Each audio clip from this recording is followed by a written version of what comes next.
What's up, YouTube? I'm back doing the handles on my car. So when I picked up the car, the owner had snapped this little piece on top of here, which is pretty common, but Science of Speed sells the replacement piece that goes on the top of this handle, and there's two little screws that hold it on.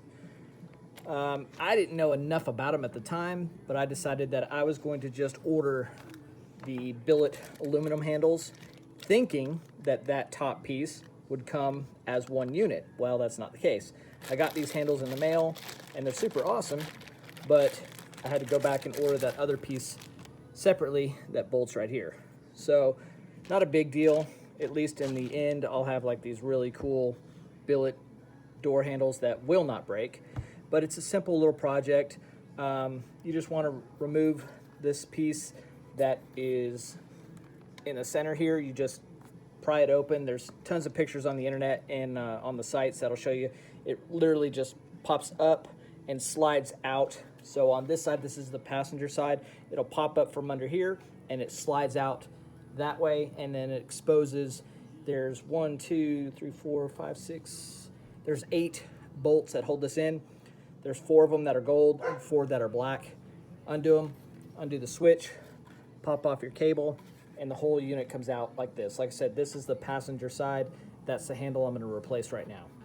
One thing you're going to need to pay attention to is which one of these grooves was inside this clip part right here.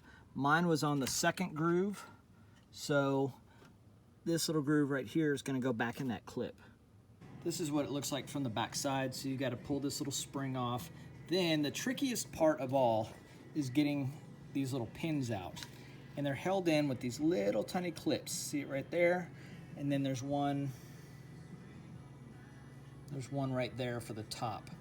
Those are really tricky to kind of get those things pressed out, pushed out without losing them. So go slow and be very careful. To get this little spring off, I have this handy dandy little spring puller tool. You know, if you got a pick or something that has a little edge on it like this, the little rounded part, that'll work the same. Just get in there and just pry it back a little bit and pull it off. Just be careful not to pull on it too hard, because you might break the bottom of your original handle. And if you're just replacing it, if it's already broken, it doesn't matter. But, you know, if it's not and you just want to replace it for something cool, then why risk breaking your original one when you can hang on to it? This is what that little clip looks like. It's pretty small, and the way I just get them out is I take 2 very small flat blade screwdrivers and just one on each side and push it down. Just make sure you have a towel or something that you're working on. That way, if it does fall off and it lands on the towel, you can find it, because you don't want this thing going flying on the floor. I already had that happen on the first one, and it was tough to find that thing. I got lucky.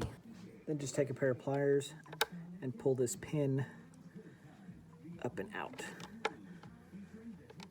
There it is. And you can see this pin actually has a little groove in it, and that's where that little clip rides. You have to remove these 2 little screws and disassemble this piece. See, I didn't have to do that on the other one because it was broken, so duh. And there's the 2 screws, so we'll pull those out.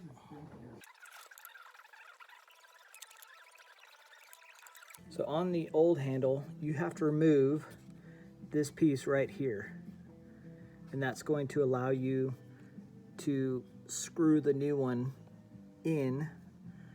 That's what you're going to screw the new one into. It's a piece that inserts into the handle here. Let me pull this out. There it is right there.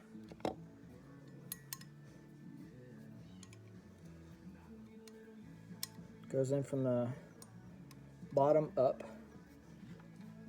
So there's that piece. There's that piece. Bottom up. Then the handle goes in this way. And your new piece is going to set, where's my new piece? On top like this. And then you can put the new screws in. They recommend putting a little dab of Loctite, which is what I'm going to do.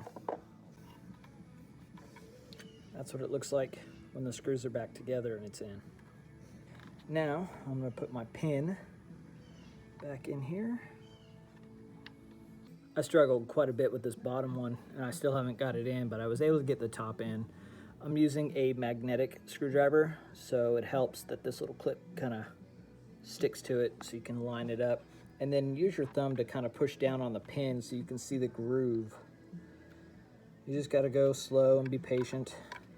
This one's kicking my butt. It's taking me forever to get this bottom one in. Now, this spring goes in like so, and then you just pull it over back on this bracket. There it is, and that's what it looks like. Now I got a super cool handle that is all billet aluminum, and it's not going to break. That's it. That's the passenger side. I'm going to do the same thing for the driver's side. Pretty simple project. You know, shouldn't take you more than maybe an hour to get both sides off and completed and back on the car. Anyway, just another small project you can do on your car if you decide to run the Science of Speed billet aluminum handles. Not a bad install. Just those little clips are pretty tricky. Go slow, take your time. Obviously, use a towel so that, you know, these screws and stuff that you're going to be working with are really tiny, and if any of them fall on your bench, you want to be able to kind of see them. So that's why I used a towel. So here's mine installed in that second groove.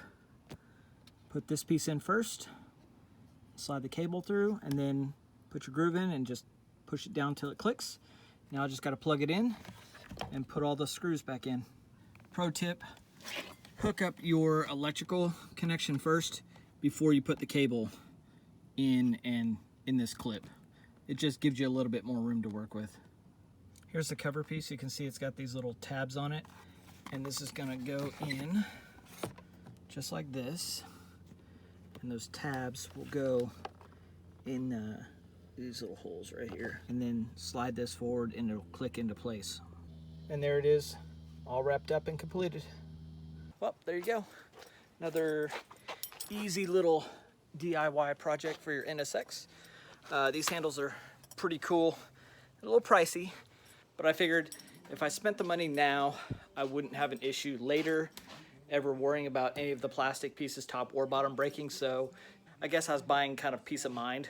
So it's up to you. But if you decide to do these handles, they're pretty easy. You should be able to get this project done in about an hour or so. Thanks so much for watching. Stay hungry, stay foolish.